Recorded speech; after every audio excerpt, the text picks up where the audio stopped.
Welcome to Soul Thrive, where we explore spirituality through healing trauma, shadow work, and applying the laws of the universe in order to master ourselves without the fear of the unknown. Hey guys, welcome to another episode on the Soul Thrive podcast. We are so excited to introduce you to our next guest. Her name is Desiree, and I would like her to let you know a little bit about what she does. Yeah, thanks so much for having me. I'm so excited to speak with you both. So, I am a mental health therapist. I have a private practice where I see typically adult women. I do see some men, but typically my clients are adult women. And I'm also a school social worker. So, I work at a middle Mm. school and high school and service students. And I'm also a holistic wellness coach. So, I see coaching clients as well. So, I see one-on-one sessions, and I'm starting Mindfulness Monday groups soon too. Oh my goodness, I love all that. You kind of fit into like different perspectives, which is like really cool Yes. because like you kind of like can be mutable in all aspects. But do you find that's a little difficult sometimes? Like because you when you're in the holistic area, you probably lean in a little bit more with like maybe potentially spirituality or like looking at things from a different perspective. Whereas when you're working with your therapy clients, it could be completely different because of the way that they operate. So I'm sure you're somebody who kind of wears many hats and different energy. Yeah. Yeah, definitely. So it all kind of intertwines and it all aligns. So yeah, with my students, it's definitely a completely different, working with them. But holistically, I come from a framework of holistic wellness. So Mm. talking about all the pieces of the puzzle, all the different parts of the whole. So I do that with my coaching clients as well as my therapy clients. But the therapy clients have their specific goals that they're working towards, right? We have a treatment plan. Right. We go with those bureaucracy like insurance kind of things as well. So Right, right, right. um but yeah, no, it all kind of aligns, and I really come from a framework of wellness, what the person themselves individually want for their lives, which is typically to live a more life aligned with their values, their wants, their needs. I focus a lot on relationships, healthy relationships, I do a lot of boundary work, things like that. Yeah, we love boundaries over hmm here. We're hmm always we're always talking about boundaries. Yeah. We're always like, let's set this one. Guilt free. That's the journey, right? I'm curious, what are some themes that you're seeing from all of the clients that you're seeing and that you're healing using all of these different modalities? Are there a couple of themes or pain points that people come to you with, especially like lately, I would say in the last couple of years or since COVID? Absolutely. So one of the major themes is that I see a lot of perfectionism, I see a lot of people pleasing, and I see a lot of burnout, which You just all nailed the little Virgo over here. Well, the burnout I would say for me too, but yeah, the perfectionism. Uh-huh. I and it yeah, all I ties in. Yep, yep. Okay, can you tell us a little bit more about why is that so? Like, are just people not accepting of themselves? Are they like hyper? Not everybody can be a Virgo that you're seeing. So No, come on now. Can you imagine? She's gonna All I list see is she Virgos. starts off with her like, "What's your horoscope sign? Are you a Virgo? I'm going to place you over here." No, no, no. No, absolutely. Well, I think that we live in a society that really promotes the hustle coach culture, go, go, go. Now that we are so connected, we're expected to be available 24/7. Oh, yes. There's so much that goes into this. So work-wise, I see a lot of women that struggle with this perfectionism. A lot of it does come rooted from childhood, these high expectations. I think women in general are really taught again societally just to put your own needs aside, put everyone else's needs first. You're the caretaker, take care of everyone around you. So we tend to put our needs on the back burner, and that comes in like we're taught from a very young age to people please from a very young age as well. We're taught to disconnect with our bodies. So we're taught in school, right? You have to raise your hand to use the bathroom. This is a Hmm. foundational like bodily function. We have set times where we eat breakfast, lunch, and dinner at work too. We have set lunch times. Not, it doesn't matter if you're hungry or not, like that's the time you're eating. We live in this sedentary lifestyle now where we're all sitting at our desks on a computer. We're not connected with nature. A lot of times people are only getting outside when they walk from their home to their car and their car to and their jobs. And we're just really, it's just drilled into us to also be connected at all times. Like if somebody's texting you, it's expected to answer right away. If your boss needs something after hours, especially people who work from home, there's such a blurred line of these boundaries of these are my work hours and I'm working, but people are just working at all hours of the day, working from bed, working. So there, it's a lot, and I think that it's really ingrained in us now. I would agree with that. Yeah, I think even with my own work, I think sometimes like I love my clients so much, but there is that like just sending a message or a DM or whatever, and sometimes I can't I can't answer. I've had like 4 or 5 clients throughout the day, and I'm just like, yeah, no, I can't come and access now or whatever. Is like, or like they'll ask a question, and you're like, oh, you know what, like book an appointment. Like this is too much right now. I'm tired. I'm burnt out. Like the day's been Mhm. busy. But you're right, even just accessing nature, which, I have to force myself to go out for a walk. I have to force myself to, and I have a dog. So it's like, thank God I have my dog because if I didn't, I think I'm like such a homebody that I wouldn't access the outdoors as much. And I think it's so imperative to regulate ourselves and to disconnect so that we can really, clear our minds. Cause I think like there's a lot of clutter that happens with constantly being plugged in and having access to so much and the exchanges in conversations and even just that energy overall. So I think it's so important to be able to find what that looks like for everybody. Yeah, and as you're talking about all of this, as both of you have mentioned, like the first thing that comes up for me is this like panic. It's like, oh my God, yeah, there's so much going on and so much you have to answer to. So I feel like regulating your nervous system would absolutely have to be the baseline, almost like step one in this journey. I wonder if Desiree, if that's also something that you find with your clients, if that's like the step one to the process, and what are some techniques that you give to them for nervous system regulation? Yeah, no, absolutely. Because even just being so connected and just you open up your phone and just you see all the problems of the world, right? Whatever Hmm. tragedy is happening at the time, we have access to that in the moment in real time. And our nervous systems were never built to access the Oh world's yeah. issues. It's Hmm. so overwhelming and it's just not sustainable. And a lot of people, to their downtime to relax, is scrolling social media, but it's so overstimulating.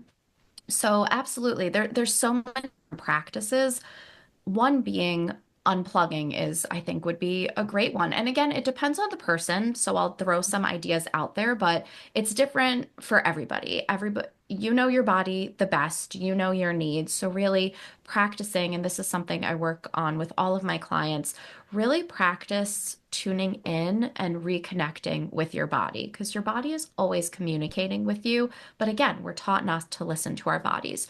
So that could be unplugging if you can, like going for maybe a longer walk with your dog, going to, not everybody has access to nature per se, but going to like a local park or a playground or just stepping outside, going for a walk during your lunch break. That's something I work on with my clients.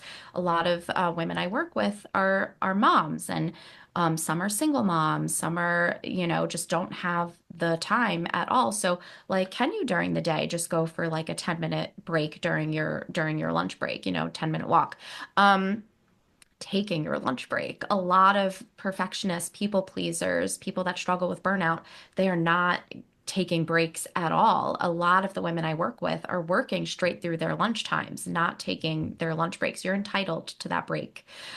So starting really small, if you are somebody that really wants to wind down with some mindfulness, maybe switching some habits, right? So looking at your morning routine, your bedtime routine, if your way to wind down is scrolling on social media, maybe replacing that habit with maybe reading or journaling or listening to music, coming up with a nice calming playlist before bed while you're brushing your teeth and, getting into your pajamas, whatever the case may be. Um, Again, journaling. Can you journal in the morning a little bit just to reflect, practice that gratitude, practice staying grounded in the moment and not get taken away with everything around you, and just really being intentional and slowing down wherever you can. Even just a little bit will make a big difference. And again, it's not always possible for a lot of people, especially, moms, people with kids. It's really difficult, and I understand that. So looking just throughout your day where you can slow down a little bit and just disconnect and really give yourself what you need in that moment. Yeah, I find it's like that little pause, even if you can incorporate that pause. Sometimes when I can't, and I'm like, even in between clients or I'm in between something, I like to kind of just give myself like, okay, stop and just like breathe and like pause and collect myself, just like that little bit before I can do that. And if I can get out and I can do whatever I need to do, I'm going to do that. That I Mhm. think too plays a significant role, but I Mhm. like what you're communicating with that. When it comes to people pleasing, have you seen does it fall characteristically more in a relationship with like inner child work? Do you find that you're doing a little bit of that where you're kind of tapping into people's inner child and accessing like where it could be a developmental thing where they kind of like confused about, a certain boundary. And so they had to abandon parts of themselves in order for them to, um, their caregiver, a specific caregiver, provide a specific need. And then that's also causing the burnout. Like, have you seen a theme in that? Like, can you pinpoint like a specific theme with that? So, more of a theme I'm seeing is with childhood trauma. Hmm. And this is not to say this is the case for everybody, but again, I am a therapist, so people come Yeah. to me with their trauma, so that makes Yeah. sense. So I don't do as much inner child work as much as I do looking back at patterns and Hmm. the relationships with caregivers, with guardians. So I do more of that work because I believe that the foundation of positive change is awareness. We can't always change something if we don't know what we're changing, right? So looking back at those patterns, where did they start? Looking back at history, how far back does this go? And it's really rarely a single instance. This is something that's been taught. This is something that's been ingrained. It's a survival technique. Yes. So a lot of people struggle with people pleasing because that was the way to survive when they were children, whether that's avoiding criticism or abuse from their parents or just Yeah. displeasure from their parents, or guardians. It depends on the person, but it does Hmm. really, a lot of it is what I see stemming back from childhood and these unhealthy dynamics with their guardians. And I say guardians because I work with a lot of people that were raised by grandparents, aunts, Grandparents, yeah, uncles. oh, 100%. Yeah, there it Mhm. can come, it falls into so many different facets. It's just not one specific guardian in general. It's like, Mhm. especially if you were caretakers from many different people. Like I was raised by my grandparents too, so they played a significant role in how my development was as a kid as well. So, absolutely. Yeah. I'm also seeing a lot in the workplace, especially now that I have a team I'm managing. There's a lot of, I think, and this is a mirror to my own childhood trauma. A lot of like, there's a sense of urgency, as similar to Desiree, what you were saying about needing to answer every message, answer every email, Yep. do everything today. And we were joking the other day. One of the girls had a mug that said, because I work for a PR agency, it said, "It's PR, not ER," which I thought Yes. was hilarious, That's so true, which I thought right? was hilarious. Or like we always used to say when I worked in advertising, it's funny because this is the industry where most of us are burnt out. The stakes are high for us, but when you think about it, they're really not. You're advertising, like you're not saving. So we always used to say you're not saving babies. It's not that serious. And it's so funny.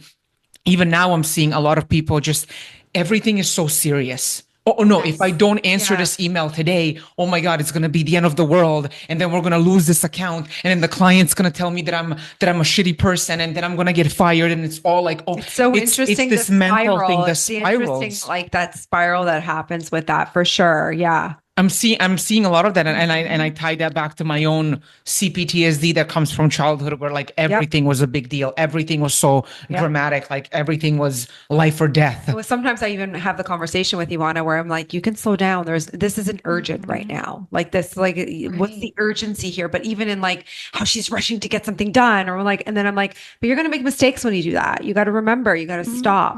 Yeah. assess, which right? is interesting because the moment I realized, well, maybe if I don't write back now, maybe if I write back in 2 hours, I usually always come up with a much better response Right, that gets a right. much because then I'm not in survival mode, because then to your point, it's like I've regulated myself, some time has passed.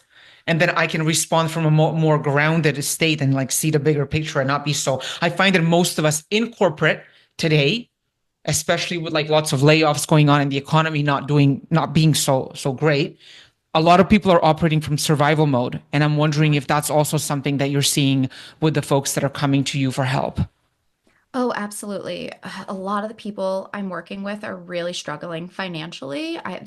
Financial stress is real. Financial stress is traumatic, where you're saving, every dime to be able to pay for your groceries. A lot of people I work with are struggling financially. And just to go back to what you said too, I saw online, it's so funny. There was a comment that said, "We're saving PDFs, not lives." But it is this, It's yes, so this it's true. this Yeah. Right? constant Perspective. state of Yeah. Yep. urgency, and everywhere we look, it's just urgent, urgent, urgent. And I think that comes from, again, too, not just the hustle culture, but also just being connected in 24/7 to everybody all the time. And Mhm. it's that expectation of being available 24/7, and just being like our phones are always near us, around us. Like it's okay to disconnect a little bit. And just going back to what you said, Christina, that idea that, if you're rushing, you're going to make mistakes, right? So like slow down. But I encourage my clients too, that like with that perfectionism, mistakes are okay. Mistakes are Yeah, normal. Like we totally. all Yep. make mistakes. I will always read my notes or an email and Hmm. look at it, send it out. I always have some sort of typo in there, Hmm. 100% of the time, like guaranteed I will have it. And that's just, it's okay. It is Hmm. what it is. And with Yep. that perfectionism, a lot of people though, that perfectionism is tied into their self-worth. If they make a mistake, that self-worth is diminished, right? It goes down. That self-esteem is injured at that time. So working with my clients at ways to self-acceptance, learn that mistakes are okay. But again, that ties back in a lot of childhood and school as well, right? Our so into our grades, and that's just not always the case, right? Like you can Hmm. fail a class and still be a worthwhile human being. Yep. Yeah. So I wonder, how do you, because it's almost like it's a belief that your clients would have, that like if I can't, if I make a mistake, I'm somehow not worthy, I'm a bad person, I'm whatever. How do you then help them shift their perspective? It's almost like having to change a belief that you've had your whole life, and sometimes it's like 40, 50 years. So when someone comes to you and says, I really want to work on that, like that feels like a lot, like a lot of, I know, because I've had to change so many, Yeah, we've worked on and that too. still Yeah. working on that.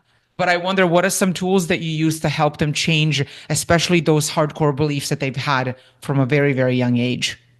Yeah, well, first thing I tell clients, especially women that are struggling with the perfectionism, people pleasing, the burnout, and just that inner sense of urgency and wanting things to be better, is that just, again, that urgency comes into the room with clients. So just, I've had people say, like, I want to feel better. I want to feel better now. Well, Hmm. okay, it's going to take some time. So just slowing down that practice in itself, that let's take some time here. We're going to talk through it. I'm going to give some different exercises. So again, that depends on the client too. Some clients really like journaling, and I always love sending journaling prompts. I walk clients through mindfulness meditations, visual meditations. Some clients really like positive affirmations. It depends on the person. Some really don't like meditation. That's okay. So it depends on the person, but it really is like talking through and learning that self-compassion. I always recommend Kristen Neff. She's phenomenal. So her books, she is just like such a great person for self-compassion and learning those practices. But learning to, right, like learning to accept yourself and accepting mistakes, building up that self-worth takes a lot of time, and it's not easy. There's not just this like, oh, we're going to do this exercise and it's done. It takes a lot of time in shifting those beliefs and accepting those mistakes. So walking clients through, okay, like come to me this week with an instance, give me an example of when you were really impacted by something like quote unquote wrong you said or a mistake that you made that you're just kind of spiraling and having negative thoughts about and self-criticism. And we have different exercises that I work on clients with. Like one is externalizing that self-critic, that critic voice. So some clients like to name the critic. I have clients actually name the self-critic to Mhm. externalize it. And right, treating that external self-critic voice, like for example, say her name is like Tessa. Mhm. Like, what would you say to a friend or a family member that was talking to you that way? You're such an idiot. You're so stupid. Like, would you be friends with that person? Probably not. So, like, Tessa, like, don't be talking to me like that right now. That's not okay. Like, I made a mistake. It's fine. So, that's just one practice. Some clients really resonate with that, some don't. So, I work with clients individually, but that's just one exercise. And a lot of clients find that it helpful to externalize that voice to not, it's not you internally. That's not your belief. It's a thought in your head, and we could remove it. So, another exercise would be, I'm so stupid. I'm so dumb. I'm an idiot. Okay, removing that personalization a little bit. And so I'm having the thought that I made a mistake. I'm having the thought that I'm stupid. It's a little shift. It feels a little different than I'm an idiot. I'm having the thought that I'm an idiot. It's just a little different. So just little exercises like that can help and shift that mindset and shift that inner voice. And there's a lot of like cognitive exercises we can do as Mhm. well, like positive reframes. Okay, I'm an idiot. Let's reframe that. I made a mistake. I said something I wasn't proud of. That's a lot different, right? That sounds a lot different than I'm stupid. Yeah. Mhm. No, I like those exercises because you're kind of like helping people detach from that self-critical voice. That reminds me of an exercise we used to do at NLP Canada. NLP is neuro linguistic programming. I don't know if you've Oh, heard I've of heard of that. it. Tony Robbins uses that methodology. But anyway, it's so funny.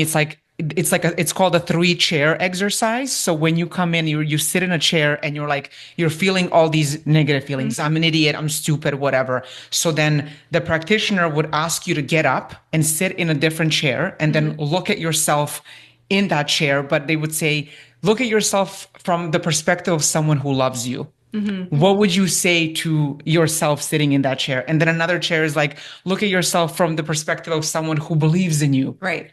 What would you? So I find that Mm. it kind of goes back to what you're always saying Oh. about shifting perspectives and Well, not being stuck in. yeah. I believe in a lot of parts work. So for me, it's Yeah. like, sitting down and kind of like having these conversations, but also not like with my work, I work a lot with the shadow emotion. So like we go right into it. It's very different than reframing the mind. Hmm. It's really understanding the core wounds of where they're coming from. So I like to dive into that within the subconscious. But when you're working with high profile individuals or high stress environments, reframing it for work, I think is like super positive and super great because Yeah. in that moment, you need to be able to perform Hmm. and you need to perform in a way where you can function without it consuming you. Hmm. And Yes.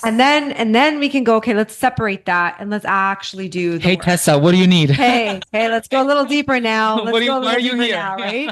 But that's why, like, to your Yeah. point, Desiree, it's like, yeah, this isn't just like one shoe fits all, and like this is how we're all going to operate, and this is what we're doing, and this is going to work here, but we're going to have to pivot and change something over here too, and you're going to go through layers of that, right? And that's why it takes work. People have to show Yes. up and put in the time and put in the work in order to make the changes. And I think like that's so imperative, especially with people pleasing and needing to set boundaries and, registering your burnout. Like I was just talking to my husband today and I was like, I think I'm burnt out. Like, I think I'm really exhausted. Like I was crying this morning. You came and I had tears in my eyes and I was like, I think I'm just so tired. And he's like, we're going on vacation soon. You're going to be okay. He's like, maybe you just need to put the phone down. Cause like, I'm like, you're right. I was like, you're absolutely right. I just need to pause and, um, reset and allow myself to get out of that little Hmm. bit of that perfectionism, needing to see the results, pushing against myself, like let it go. Like just let it go. Yeah. But to your point, I want to talk about that for a second because high-driven women, probably like yourself, struggle with burnout, but it's a cycle. So they struggle with a Hmm. cycle of burnout. So, right, you're Yep. going on vacation soon. That's great. But when you get back from vacation, you're probably going to fall Exactly. right back into that cycle of Exactly. burnout. 100%. Yeah, and 100%. a lot of high-driven women do, because it's really about, it's not just about, right, we're working so hard through the week. Oh, okay, I'm gonna have the weekend to reset, and then I'm gonna feel good. Like, it's really about those intentional daily habits to not only address the burnout, but prevent the cycle. So Hmm. being intentional, building those strong boundaries every day because you're just going to end up right back in that cycle, right? You're going to Exactly. feel good. You have the weekend, you're hanging out with friends, you're going on vacation, and then oh, the work week starts, I'm burnt out Mm. again. So it's Yep. really about that daily intentional living and building in those healthy habits and those strong boundaries to prevent that cycle from reoccurring. Love that. Absolutely love that. I love Hmm. this conversation so Yeah. much. We thank you, Desiree. This was great. I enjoyed this so much. If you could offer one little, like little nugget or something that you think that someone, that has a perfectionism or to set a healthy boundary, like what do you think you would give them as far as like a start, like a little something? Yeah, my start for people that struggle with the cycle of burnout, perfectionism, people pleasing is really, it sounds so simple, but start with your basic needs. Ah, People that are yes. Hmm. high driven, they're not eating lunch, they're not eating breakfast, they're not sleeping enough, they're not resting, they're not moving their bodies at all. They're just driving themselves into the ground. So I Yeah. would say just start with your base, like eat breakfast. Like Yeah. just Yeah. start Just with the eat. basic needs. Yeah, I love Hmm. that. That's so Hmm. true. So simple, but so important. I think everyone has to fundamentally incorporate that. Thank you so much for sharing everything today. This was beautiful. And for those who want to connect with Desiree, I will have all of her links and her websites located on Spotify and when we tag her in on Instagram. Thank you so much for coming on to Thank you, the Desiree. Soul Thrive podcast. Yeah, thank you. Thank you so much. This was great.